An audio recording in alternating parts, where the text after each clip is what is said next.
freedoms, heroic philanthropists. I've got a heaping helping of news for you all tonight, and a narrow broadcast window to do it all in, before the Ministry of Truth triangulates my pirate radio signal and makes me face the wall. You know how they are. First and foremost, we received a massive patch recently full of military performance improvements. Let me explain. No, there is too much. Let me sum up. The changes are far too numerous to list within my broadcast window, but they touch on galactic campaigns, which is really just a better way of organizing groups of major orders so that the Helldiver Corps does what High Command wants. Damage changes, both outgoing and incoming. More grenades than you can shake a strawberry thermite special at. Please do not. It will spill. And faster exosuit cooldowns, which is great for all of you divers who want to cosplay as Zion's final defenders. Fun fact, this guy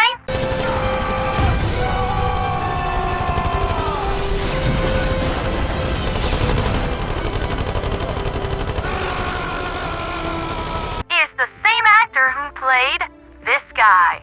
Looks like meat's back on the menu, boys. Small world, no? But yes, you can find the complete patch notes listing on the main HG2 Discord in the Patch Notes Updates channel. Now, let's take a moment to catch up on major orders. Recently, we were given a choice of liberation campaigns. Either liberate Basclean 8 and be awarded the ultra-swanky Supply FRV party van, or Sangis, and be awarded the danger to ourselves and others Cremator FRV Napalm Death Wagon. The third-degree burn mobile actually had a lot going for it. It had 800 units of fuel, more than enough to satisfy even the most devoted of strawberry-scented pyromaniacs, and if its backseat fuel tank was ignited, it exploded with greater force than a hell bomb. The battlefield theorists figured that the explosion was sufficient to destroy an automaton stratagem jammer, filling the minds of helldivers across the galaxy with schemes of putting a brick on the gas pedal and have someone standing by on comms with a C4 detonator. While that is fun and entertaining, it is not a new strategy. It's just this generation's version of Jeep stuff. Let's take a look over at the party van and see why Helldivers chose this version to save by a fairly overwhelming margin. Said party van has ripped out the HMG, formerly useful for ventilating the scenery, and replaced it with an automated turret with a 120-round magazine and medium armor penetration. Furthermore, the party van carries 8 supply packs in its trunk, making ammunition for practically any engagement a non-issue. However, replacing the automated turret's ammunition consumes 1 charge of the supply trunk, even if the turret had only fired 1 bullet. So the trunk can be emptied of all of its party favors rather quickly if used irresponsibly. Even with the loss of the Burn Ward meat wagon, it does stand to reason that the battle bus is the better choice. What provides more fire? A single turret on the back of a jeep? Or a Helldiver fire team armed with cremators and a steady supply of flammable munitions? This is not a hard quiz. Now we arrive at the star of the show, the main focus for tonight. Just like last year, the Freedom Alliance is stepping up to provide for children in need all over our fair planet in cooperation with the Save the Children Foundation and Commissar Kai, a Helldiver of great renown, southern drawl, and delightfully gravelly voice. Really, I think I could use it for drively material. He has worked out a streamathon plan with his fellow YouTubers, such as that Paladin of Patriotic Perfection, Strider of Valor, Super of Salute, Rochelle Free Hugs, the Plot Coalition, and many more. Link to the broadcast schedule is in the description below.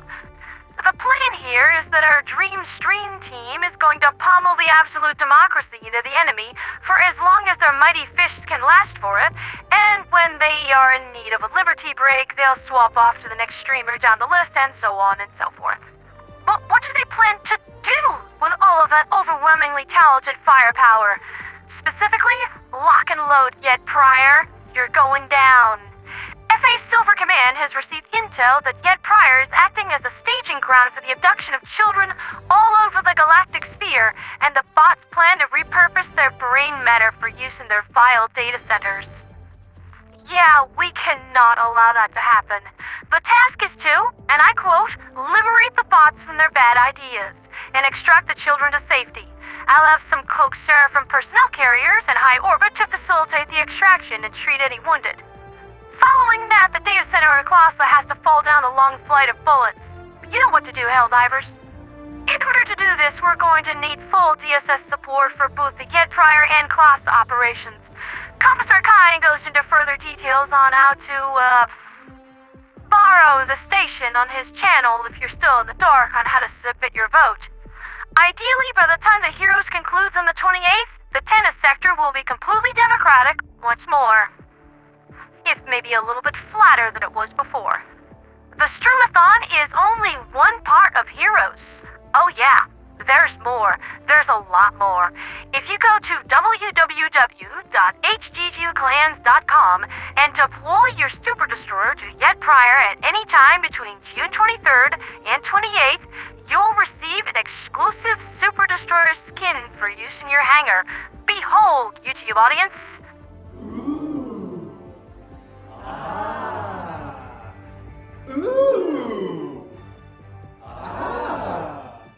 But wait, I'm just getting started.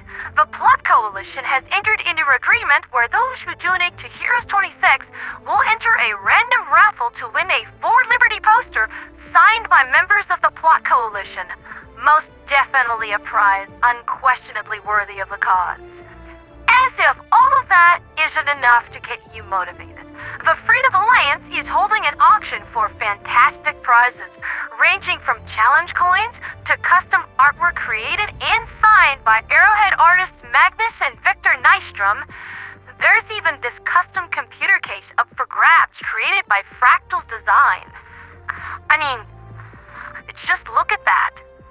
The subtle off-gunmetal coloring, the tasteful thickness. Oh my god, it even has a watermark.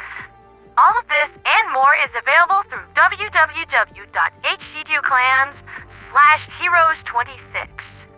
Now, there's some good news and there's some bad news about all of this. The bad news is that we had a bit of an OPSEC snafu a few days ago and someone leaked all of this to the public prior. This must be how Arrowhead R&D feels all the time. The good news is that Heroes 26 starts tomorrow, and before the event even kicked off, we've already raised over $20,000 for charity, with multiple smaller charity drives running alongside the Freedom Alliance concurrently, which is enough to afford 4,000 gas station hot dogs. Darn hyperinflation. One moderately equipped used suburban car, or half of one after the dealership fees. 2.6 million super credits, which I am assured is worth at least 12 helmets and a cape. Or, according to the Ministry of Defense technicians, roughly 6.5 replacement screws for the Democracy Space Station. It goes to show you that Americans really will do anything to avoid using the metric system, huh? That's been Liberty's latest with me, Pondera the Radio Angel. Stay tuned for further instruction, Helldivers. There's plenty more intel where this came from, including a very special message tomorrow morning from a very special someone. For liberty, for freedom, for democracy, and for the children.